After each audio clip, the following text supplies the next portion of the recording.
Welcome to NAB 2026. I'm James with Ikan, and I'm here with my dear friend Victor West from Orange County Public Schools. Victor, Thank you. how are you? I'm good. Thanks for having me here. I appreciate this. I'm Thank so you. glad to have you here. Victor, I've known you for many years. Yes, You're the Assistant Director of Video Services at Orange County Public Schools. that's correct. We do a lot of work with you guys. Yes, yes. Please tell me about what you do and Sure, about the whole organization, because you sure. guys have one of the most forward-thinking education kind of positions and Thank you. curriculums as it pertains to equipping students with Yeah. media technology training. We try to, and we appreciate that. So, for my role with Orange County Public Schools, like I said, I'm the Assistant Director of Video Services. So, what is that? Video Services is responsible for supporting all the TV studios in Orange County Public Schools. So, that's from K through 12. We're the 8th largest district in the nation and the 4th largest in Florida. So for us, we roughly have over 216 schools that we have TV studios in. And we put in video switchers, audio mixers, cameras, teleprompters, lighting in the studios.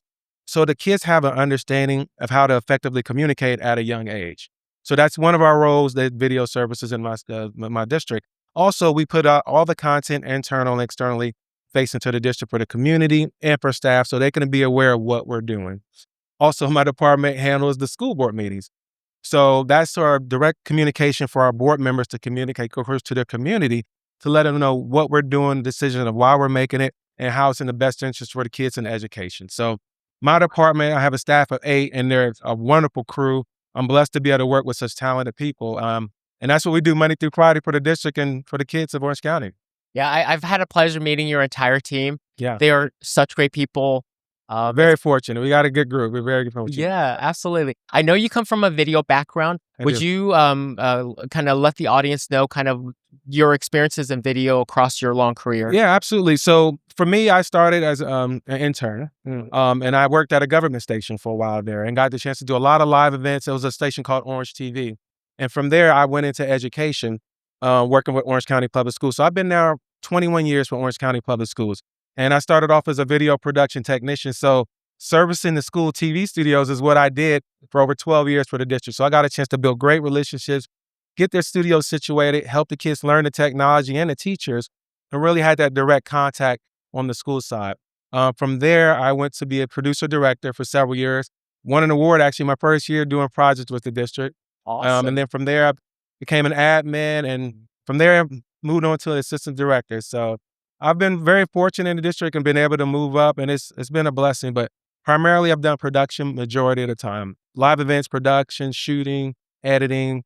Kind of had a chance to put my hands on all aspects of it. So That it's is been so great. cool. That is so cool. Going back to Orange County, there are 260 schools. Did I hear correctly? 216. 216. Okay. And we're constantly growing. And we're such a large district, and we're very spaced out in Orlando. And we have a lot of people that's coming to our area. So we're constantly building schools to accommodate that. But yeah, we have over 216 schools. I've seen some pictures, but can you walk through with the audience, what are some of the media broadcast equipment that you've equipped these schools with? Sure. So a lot of times what we do is we try to set them up so they could do a live broadcast. So they stream directly to the teachers in the classrooms in the common area so they can watch what's going on every day in the school. So what does some of that equipment look like? We make sure we put in an audio board so that a student can actually physically control the audio levels for someone speaking on the mic like we're doing now. There's kids actually doing that. We have someone that runs a playback system. So if they want to roll a pledge in or they want to roll a video of what they've done, they have the ability to do that. There's a student doing that. We have teleprompters so that the students, as much as they would love to remember things, teleprompters is the best way to guarantee you're going to have the content out that you want. So there's kids operating that, and there's kids that's the actual talent that's reading the teleprompters as well. We put in a recording device so they can record it, play it back later, and push it out to the school if they didn't want to go live and say, you know what, let's record it and then push it out later. They have that ability. So there's a director, student will do that, and there's camera operators, and students do that as well. So in an elementary school, we can have about 11 kids running morning announcements. And the thing about it is, let's take TV production out of it completely. What's the number one thing that anyone needs to be able to do effectively? Is communicate. That's what they're learning at an early age. Whether you become a director or an anchor, great if you can, but if not, that's okay. You know what? You learn a life skill. You learn how to effectively communicate which you would need that if you're going to apply for a job in the future. That's a life skill. You need that. Learning how to work in a group. We all do that. We work with different people. How do you work towards a goal together? You're learning that. You learn to be a leader. You learn how to take direction. Those are all life skills. And as you can see nowadays, you hear a lot of podcasts and you see them. But sometimes you're not going to always be interviewed in person. Knowing how to set a camera up, create the background you like, project yourself, and just project your voice in general, that's a skill that's needed for your life. So that's why I say it's beyond TV studio. It's more of a communication tool that we use. And that's why the district has been very forward thinking with that and making that a priority for the students in Orange County. One, that is such wise words of wisdom, right? At the end of the day, you're teaching students how to communicate effectively. Yes, sir. How to work with each other, how to be leaders. Yes. And in addition to that, you're laying that with real skill sets. Yes. Right? Not just understanding of science and math and history, Correct. but real practical skill sets. And the fact that it starts at the elementary level is really impressive to me. Well, I think you have to. And the reason we've always taken that approach, and like I said, I've been in the district for 21 years, but video services was established in 1992. So we've been doing it for a while, servicing the schools and making sure that they have the equipment from analog days to where we are now. Because at a starting level, if you learn that foundation, you're going to be able to take that with you no matter where you go. So it's always important to, like anything else, when you're building a house, you can't build a house on unstable surface. Elementary is your foundation. You start there, and then from there you build up. And that's what we've been trying to do, at least with the area of the TV studios, in addition to just education in general. So that's the part we get to play from our department and our role with helping the kids and them growing for their future. That is so cool. That is so, so cool. I wish our district, when I was growing up, had what you guys are doing. I wish I had it growing up. I know. I'm envious. I really am. I had a PA system. It was just I hear over the intercom, this is what's happening. Dun. Yeah, that's all I had. And now these kids have the ability to produce their own show. And it's amazing to see what they can do. Sometimes you'd be like, man, would you give these kids this such a expensive gear? Yeah, you do. You got to trust them. You have to build that dynamic and relationship. Let them learn on this equipment now, and they'll surprise you. They can do a lot, and they're very capable, and they're smart, and you want to embrace that. And, technology's here. It's how do you use it and make it work so that these kids can benefit and grow and be the future that we all need in this country. Yeah, we're both fathers. Yeah. And we've both learned to never underestimate our kids' abilities, capabilities, and cunningness, of course. Oh, yeah. Well, my son's constantly teaching me stuff all the time. Yeah. He's older now. He's 19, but my daughter's 17 and constantly learning from him. And, you got to be open to that. And as you know, with this industry, it's always constant change. What you have that foundation, but it's always evolving. That's how you do it. And that's what we're seeing now. And, always the message is to be able to get a message out, communicate.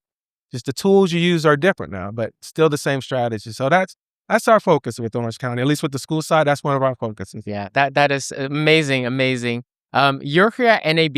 I see you here every year. Yes, sir. What are things that you've seen in your 2 days of walking around the show? Your second day now, right? Yeah. What are some technology you've seen that really piques your interest and potentially could be things that you could utilize for your school district? There's a lot that we've seen. Like anything else, it's just a matter of where they're willing to go with anything else. But for me, right now, the big thing is, of course, AI is a big. You're seeing a lot of that. And once again, you can embrace it, but how do you make it work for what you're doing, especially in our world for education? How you do it to where the kids are still effectively learning on their own, but using that technology to help them enhance their learning. So that's stuff we're looking into. Always we're looking into the cameras, seeing what different cameras are out there so that we can constantly get better imaging and what's the newest techniques that we can apply. It's not only just for us as a department, but that we can show at the schools. And there's plenty out here that you can see. The other one for us right now has been the switchers, because right now we're in the middle of a renovation. So that's one of the big things we've seen is as far as how much, everything can run off SDI and whatnot now, but everything's so much network based now. And it's changed and evolved from where I even first started. And just the control, it's amazing. And we've seen several vendors out here that have done that. And of course, you guys, the lighting, that's a huge one. Except with the PoE lights, it's a game changer. That's something that really, I think a lot of people can embrace. And I really would say even for the school districts beyond Orange County, I think that's something that can be adapted because it allows you to use existing technology that may be already there, but incorporate new fixtures like you guys have. That's an option I think people really could look into. It could be beneficial. I really do. Yeah, so well said, Victor. And I'm really glad you brought up the whole movement towards IP workflows, because Yeah. that is a movement that, as a company, Ican, we've been behind for several years now. 20 plus years ago, the AV industry went from SDI, linear baseband, coax, Yeah. into IP. They've never looked back. And I'm Yeah. really excited in the last few years, the broadcast industry is embracing that. Yeah. And that's going to give the broadcast industry access to modern YP workflows, modern automation best practices, Sure. and even AI enabled automation, right? That's Sure. still a question mark what that would look like. Sure. But all those possibilities are there because of the Yeah. IP workflow that was not there if you're running SDI. Correct. Yeah. And it's changed. And who knew? You know, 5 years ago, would you have been thinking like, oh, I don't know, but it's here in the technology area. And once again, I think for us as a district is figuring out, in any district, I say any business beyond education, is how do you make it work for you? How can you tap into it to make it useful? And like I said, with you guys and several ones we're seeing there, there's definitely opportunities I could easily see. It's just a matter anybody wants to go, but the technology is here. It's no question. And I definitely appreciate what you guys are doing here. You've done some really good products, and you guys are always great to work with. So we appreciate that. We really appreciate it. And you Same guys, here. Thank you for your support. Your feedback has been invaluable, right? We were having just that conversation right before we yeah, hopped on the podcast about we are so receptive to feedback from you guys. One you is guys are because we want to build products that add value to the right. customer. Sure, And so when we hear your feedback, it gives us that direct pulse on what we need to do that's to appreciated. answer that question that we have for ourselves. How do our products address what our clients really need? Well, and you guys, your products have been great. I know like I said, we've been working with y'all for decades now, and and the thing that we've always appreciated is that the feedback and having that dialogue with you guys, and y'all willing to go the extra mile to make sure things are done properly, and that says a lot. And y'all have been consistent on doing that, and we really appreciate how rigorous you are with testing, ensuring that when you put something out, it's reliable. And I know we've had your product for quite some time, and we've always been happy. So we appreciate the relationship and really appreciate working with you. And I appreciate being here with you today. This is an honor for me. So thank you. Same Really here. appreciate it. Thank you so much. Thank you for such kind and affirming words. We'll continue to do the best we can for you, for all of our customers. Make sure, again, that we build high quality products that are innovative, but in a way that truly adds value, right? Not Yeah. distractions, not bells and whistles, not what's Sure. cool, but what really does solve Absolutely. time and headaches and just makes everybody's lives easier so that Yeah. you can ultimately be more creative, right? The tool is Absolutely. meant to make you more creative, not get in the way of that creativity. Absolutely. And then I will say you guys have been really good with being efficient and getting high quality results. And you guys have done that. And so I commend you. And like I said, I wouldn't say it just to say it. I always be honest with everyone, and because your guys' products have been really good. And we really appreciate the relationship you've had with us. So Same we here. continue to have with you. So thank you. Thank you as well. Thank you, Victor. Oh, absolutely. And thanks for having me here. I'm totally honored today. I feel important. So You thank you. are important, and, So and, thank and you. thank you again for doing this with me.